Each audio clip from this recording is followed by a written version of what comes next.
documentos de referencia y algunos documentos ya reconocidos, ¿no? Documentos como la ruta de aprendizaje. Estas rutas han sido editadas y publicadas, están en pleno proceso de difusión y de implementación para las áreas de comunicación y de matemática. Pero esta ruta de aprendizaje definitivamente lo que está haciendo es canalizando, vamos a ver, un conjunto de metodologías y de rutas. Porque la pregunta es, si el DCN me decía, resuelve operaciones, 4 operaciones básicas en diversos contextos, etc. ¿Okay? La pregunta es, ¿qué significaba este resuelve? ¿Y qué significaba este interpreta la noción de la división? Interpreta la noción de las 4 operaciones. ¿Qué significa este interpreta, no? ¿Y cómo llego si no sé qué significa cómo llego hasta este interpreta, no? Bueno, la ruta de aprendizaje, su mismo nombre lo dice, es una ruta por donde tiene que transitar necesariamente los aprendizajes. Es una ruta de procesos pedagógicos por lo que tiene que transitar el aprendizaje para impactar en mejoras, ¿no? Entonces, vamos a tener como documento base esta ruta de aprendizaje, el diseño curricular nacional, el último aprobado en el 2008, que ya lo conoce, los mapas de progreso, en el caso de IPEBA también ya aprobó y ha publicado sus mapas para la primera competencia en matemática y en comunicación, ¿no? En comprensión lectora y en el número de operaciones.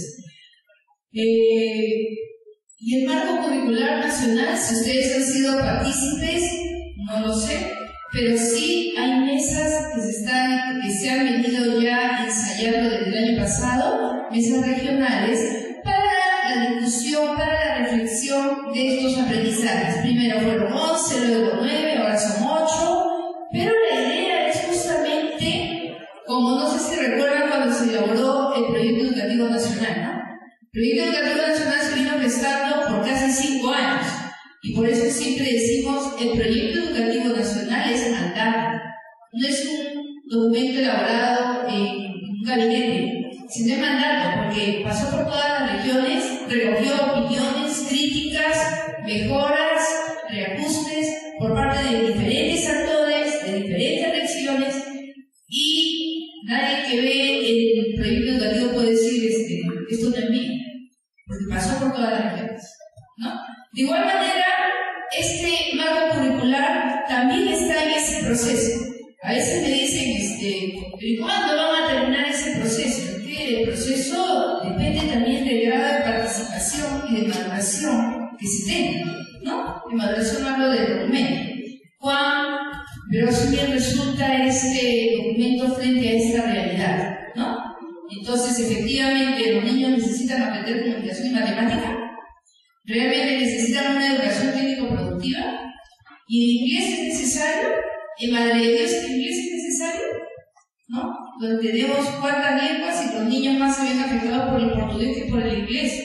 No entienden el castellano, pero hablan su lengua nativa. La pregunta es si tienen que aprender lengua nativa, después castellano, portugués y más inglés. O sea, ¿qué es necesario? ¿Cierto?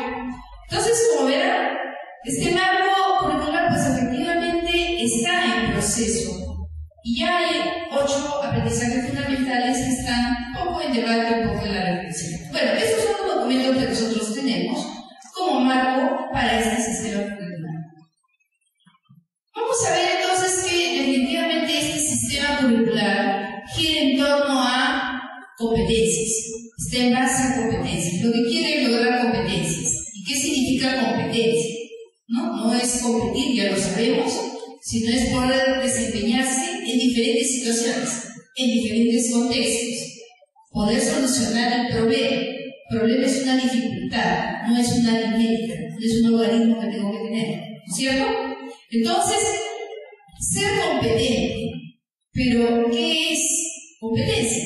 Es un saber actuar en un contexto particular, ¿no? De manera particular y pertinente. Por ejemplo, veníamos conversando y decía, sí pues, yo hablo japonés, inglés, castellano, pero al quechua nunca le hice. Entonces, ¿de qué me vale a mí hablar mucho inglés y me voy a Madre de Dios? ¿No es es cierto? No soy competente, no sirvo para nada. Me paro acá, me paro en el auditorio de Madre de Dios y me cae de pronto, no sé si huevos, latas o botellas, ¿no? Como se hoy termina de hablar en nuestro idioma porque si no nos entendemos. Entonces, resulta que soy una incompetente total, ¿no? ¿Es cierto? Entonces, la idea es un saber actuar, pero en ese contexto. Y de ahí me cojo, y de ahí nos vamos a coger. Cuando preguntamos, ¿y por qué tenemos que contextualizar? ¿Y por qué tenemos que diversificar? Porque nuestro estudiante tiene que ser competente en ese medio y en cualquier medio. Pero para adquirir y para tener las condiciones de aprendizaje, para que pueda surgir el aprendizaje, tiene que ser en su contexto. Si no le enseñamos, no le damos las estrategias para que pueda solucionar problemas en su contexto, no creo que lo haga en otro contexto. Y segundo, para llegar a la competencia, yo desarrollo capacidades. Y si la capacidad no la tengo desarrollada, nunca va a ser competente. ¿No es cierto? Entonces, pero no solamente es saber actuar en un contexto de manera pertinente, sino saber también para qué actuamos. ¿Cuál es la finalidad?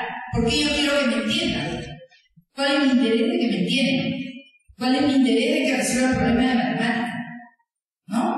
¿Cuál es mi interés de que aprendan ajedrez?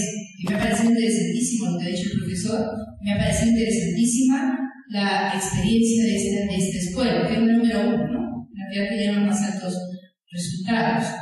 Y luego podremos conversar un poco más de eso, pero es verdad, ¿no? Entonces, la pregunta es, muy bien, yo le enseño ajedrez, yo hago un curso de fútbol, ¿no? Mis competencias, mis talleres, ¿para qué?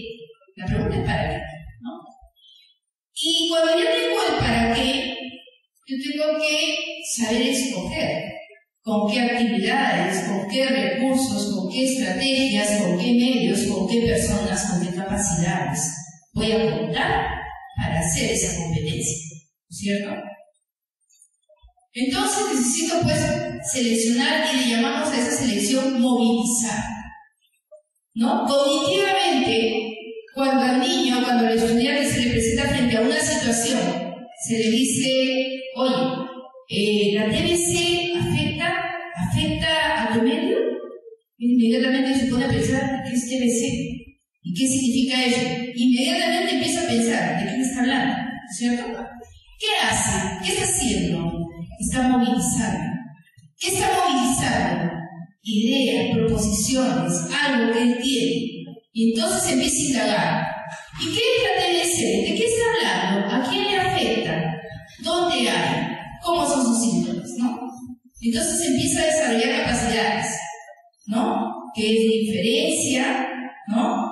Que es de pregunta y de repregunta, de hipotetización. Moviliza. Bueno, eso es lo que hacemos nosotros frente a una competencia, movilizar recursos, estrategias, capacidades, por eso que decimos tanto saber propio de la persona como recursos del entorno, si queremos hacer competencia. Y finalmente, para lograr aquello que queremos con ciertos criterios de acción considerados esenciales. Si yo quiero mejorar en los aprendizajes, primero tengo que movilizar capacidades. Capacidades en el niño, por tanto, también en el docente, ¿no? Y si quiero movilizar capacidades en el niño, tengo que aprender cuáles son los procesos pedagógicos más efectivos, más idóneos para ese medio, para ese contexto, para ese momento, para esa situación. ¿Cierto?